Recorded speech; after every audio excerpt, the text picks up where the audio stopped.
वो एक चंबल के जंगल का इलाका था। उस इलाके का नाम सुनते ही आसपास के गांव वाले और पुलिस वाले में एक डर बैठ जाता था। उस जंगल में गब्बर सिंह नाम का एक डाकू रहता था। वो जंगल की एक गुफा में रहता था। सभी बंदूकें और तलवारें ले जाकर घोड़े पर सवार होकर आसपास के गांव में डाके डालते रहता था।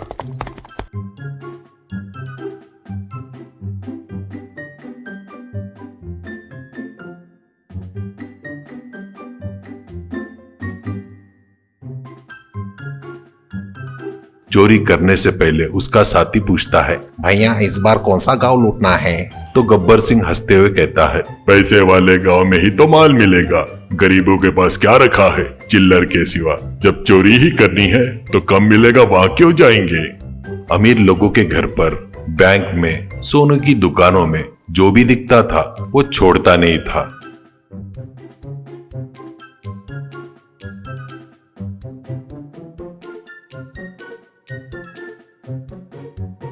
सब लुटकर जंगल में गायब हो जाना उसकी आदत बन गई थी। जीप में पुलिस उसका पीछा करती थी तो जंगल में घुसने के बाद चोरों का नामो निशान ही नहीं मिलता था।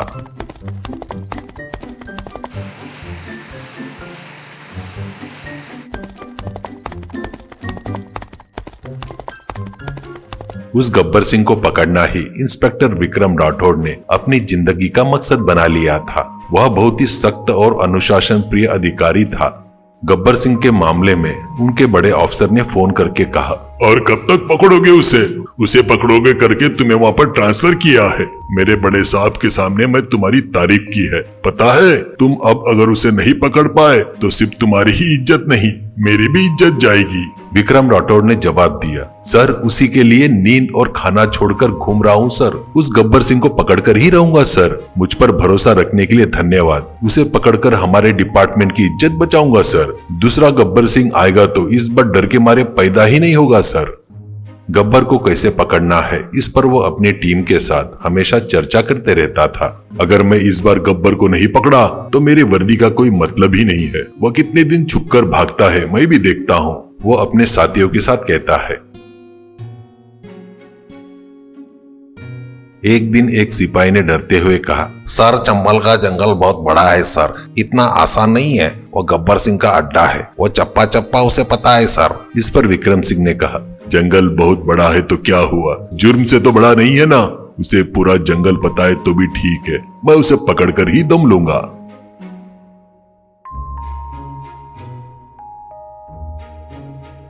चंबल के जंगल के पास बस्तर नाम का एक छोटा सा गांव था। उस गांव के किनारे एक पुराना ढाबा था। उसके मालिक का नाम बिट्टू था। वो महाकंजूस, 1 रुपया भी खर्चा करना पड़े तो उसके हाथ कांपते थे, इतना कंजूस था वो।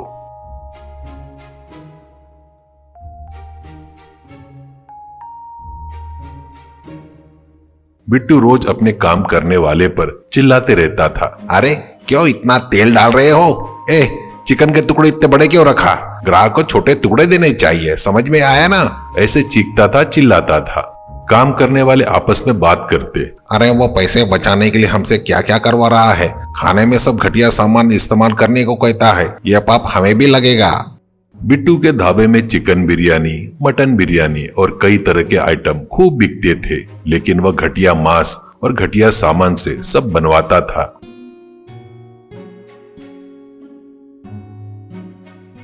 एक नौकर ने कहा, अरे मालिक ऐसे मांस और सामान से बनवाए खाएंगे तो लोग बीमार पड़ जाएंगे।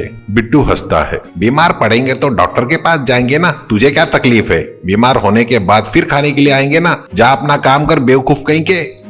बिट्टू के पास लड्डू नाम का एक नौकर भी था। वह ईमानदारी से काम करता था। बिट्टू का काम उसे बिल्कुल पसंद नहीं आता था। लड्डू ने एक दिन हिम्मत करके कहा, मालिक ऐसा करना पाप है, मेरी बात मानिए और यह पाप करना बंद कर दीजिए, यह ठीक नहीं है।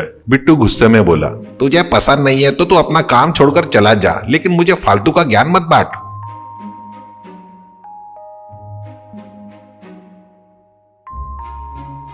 हर साल 31 दिसंबर की आधी रात को बिट्टू बहुत सारा मटन बिरयानी बनवाता था। उसे ढाबे के सामने डेरा लगाकर बेचता था। साल का आखिरी दिन है बाबू, साल का आखिरी दिन, आधी रात को आइए आइए, पीना है, खाना है, जूमना है, पीना है। आज रात एक मटन बिरयानी खरीदे तो दूसरी फ्री, एक खरीदे तो एक फ्री। आइए, ये मौका हाथ से मत जाने दीजिए। बिट्टू ऐसे चिल्ला रहा था। तब लोग झुंड के झुंड में आकर खरीद रहे थे।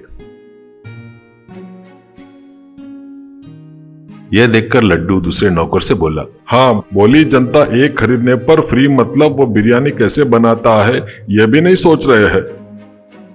इसका मतलब उन लोगों के लिए ऐसा ही आदमी सही है, दाम कम रहे तो बस है। यह जनता किसी के भी पीछे भागती है, पागल जनता। एक दिन गब्बर सिंह अपने गिरोह के साथ बिट्टू के ढाबे पर धाबा बोल देता है। ढाबे में मौजूदा ग्राहक उन्हें देखकर डर के मारे भाग गए। काम करने वाले भी भाग खड़े हुए। लड्डू मात्र एक कोने में छुपकर सब देख रहा था।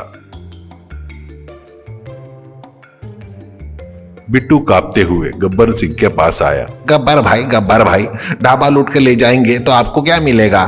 गब्बर बोला, अच्छा क्या रे, हिसाब सिखा रहा है क्या? बिट्टू ने कहा, मेरे पास एक उपाय है भाई, वो काम करोगे तो मेरे ढाबे में मिलने वाले पैसे से कहीं ज्यादा पैसे मिलेंगे आपको। गब्बर सिंह हैरानी से पूछा, क्या है बोल, अगर मुझे पसंद आया तो तेरे ढाबे को कुछ भी किए बिना चला जाऊंगा यहाँ से, बोल क्या है? बिट्टू ने इधर उधर देखा और धीरे से कहा, अरे गब्बर भाई, आपको पता है या नहीं, पर मुझे पता है 31 दिसंबर की आधी रात को मैं यहाँ पर मटन बिरयानी बेचता हूँ। वो इस गांव वाले लोग बहुत पसंद करते हैं, लगभग पूरा गांव खरीदता है मेरे पास से। आज 31 दिसंबर है, आज उस मटन बिरयानी में बेहोशी की दवा मिला देता हूँ, वह खाकर लोग बेहोश हो जाएंगे। गांव के सारे घर आप आराम से लूट सकते हो ना। गब्बर सिंह हंसा, अरे तू तो मुझसे भी बड़ा चोर निकला रे, तेरा आइडिया मुझे बहुत पसंद आया, इस बार तेरे ढाबे को छोड़ रहा हूँ। कहकर सब लोग वहां से चले गए।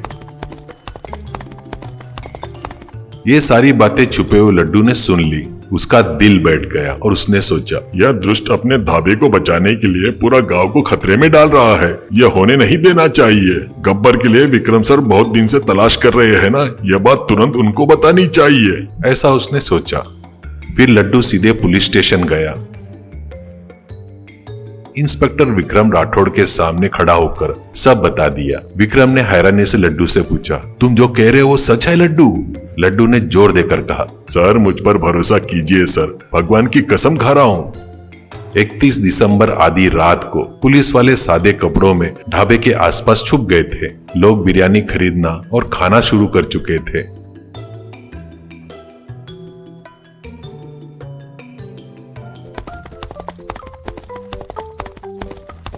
विक्रम और उसकी टीम गांव में हर घर पर नजर रखते हुए गब्बर के गिरोह का इंतजार करने लगी।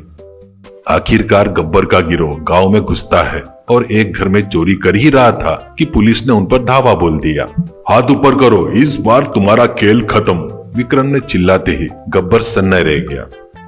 इस तरह गब्बर सिंह और उसके सारे साथी गिरफ्तार हो गए। बिट्टू को भी पुलिस ने गिरफ्तार कर लिया।